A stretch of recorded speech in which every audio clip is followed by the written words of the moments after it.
Assalamualaikum warahmatullahi wabarakatuh. Halo semuanya, perkenalkan saya Ardian Prayoga dengan NIM 66702301118 dari kelas 5A semester 5. Pada kesempatan kali ini saya akan mempresentasikan hasil esai saya yang berjudul Desa yang Terpelosok, Krisis Akuntabilitas dan Partisipasi dalam Pengelolaan Dana Desa Pekon Sinarjaya, yang dimana video kali ini dibuat untuk memenuhi tugas ujian tengah semester mata kuliah Pemerintahan Desa yang diampu oleh Ibu Santi Kartika Dewi, MSI. Baik, langsung saja. Yang pertama, di pendahuluan, kasus dugaan penyalahgunaan desa di Pekon Sinarjaya tahun 2025 menunjukkan bahwa persoalan klasik ini menjadi persoalan klasik gitu dalam tata kelola pemerintahan desa, karena lemahnya transparansi, akuntabilitas, dan juga partisipasi warga akan adanya program ketahanan pangan yang dilaporkan fiktif rupanya, sehingga memperlihatkan atau memberitahu bagaimana dana desa yang seharusnya ini itu menjadi instrumen yang paling penting untuk pemberdayaan, tapi malah justru dimanfaatkan oleh elit-elit lokal. Nah, sehingga elit lokal ini itu hanya menjalankan kepentingan mereka saja gitu.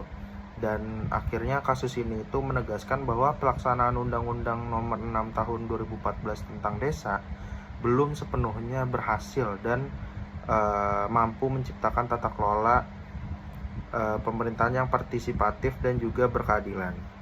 Nah, selanjutnya itu ada kerangka teori, yang dimana untuk menganalisa kasus ini saya menggunakan dua teori utama, yaitu yang pertama ada teori dari Eko, yaitu Village Driven Development atau VDD, yang dimana dalam teorinya ini ia menekankan pembangunan desa harus berbasis kemandirian dan juga partisipasi masyarakat melalui 4 pilar. Yang pertama itu sosial, kedua politik, ketiga ekonomi, dan yang keempat budaya. Lalu yang kedua itu saya menggunakan teori demokrasi partisipatif musyawarah desa dari Rozaki dan juga Yulianto, yang dimana mereka menyoroti bahwa musdes ini, musyawarah desa ini menjadi penting sebagai ruang deliberatif bagi warga dalam mengawasi dan juga menentukan arah pembangunan desa.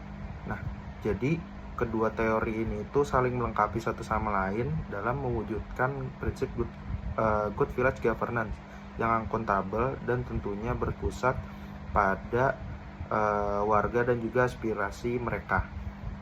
Nah, sebenarnya keterkaitan kedua teori ini itu dapat dilihat antara integrasi antara teori VDD dan juga musyawarah desa, yang dimana mereka ini menggambarkan cita-cita pemerintah desa yang seharusnya demokratis dan juga mandiri.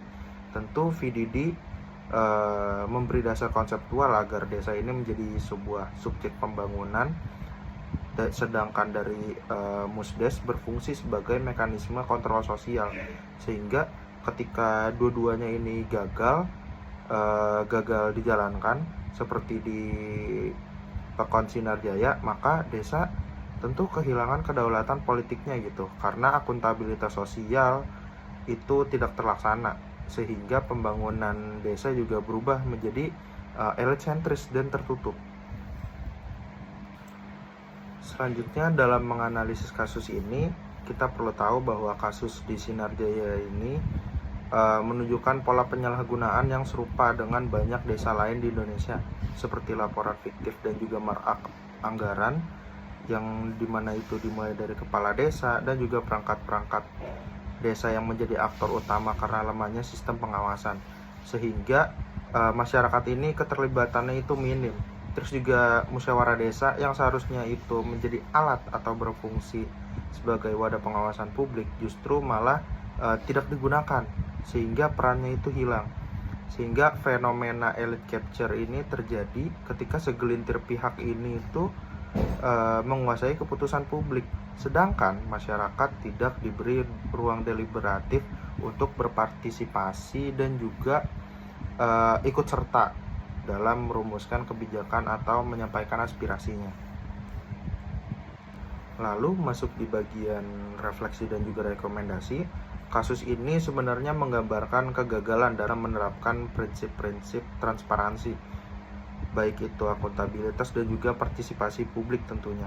Karena kita tahu bahwa pemerintah desa ini perlu menghidupkan kembali musyawarah desa sebagai forum demokrasi yang terbuka dan juga inklusif, karena menerima banyak pihak dan juga kritik dan masukannya. Tetapi transparansi juga menjadi hal yang sangat penting dan juga harus diperkuat dengan akses informasi digital, baik itu adanya papan keuangan publik dan juga kanal pelaporan khusus untuk masyarakat.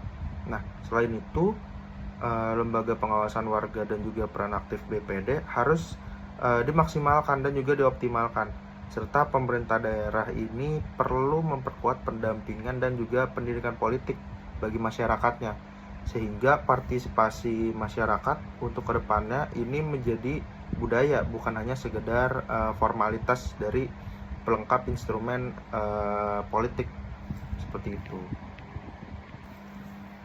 Terakhir, kesimpulannya, kasus Pekon Sinarjaya ini itu menjadi bukti bahwa tanpa adanya penguatan kapasitas kelembagaan dan juga budaya demokrasi, desentralisasi di desa ini hanya menghasilkan otonomi yang bersifat semu gitu.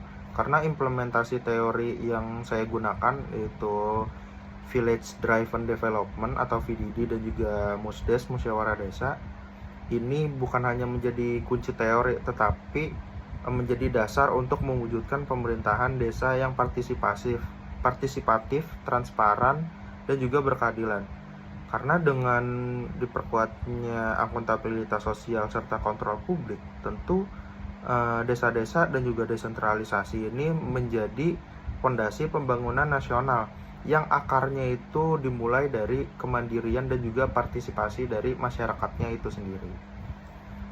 Sekian dari saya, kurang lebihnya mohon maaf. Terima kasih. Wassalamualaikum warahmatullahi wabarakatuh.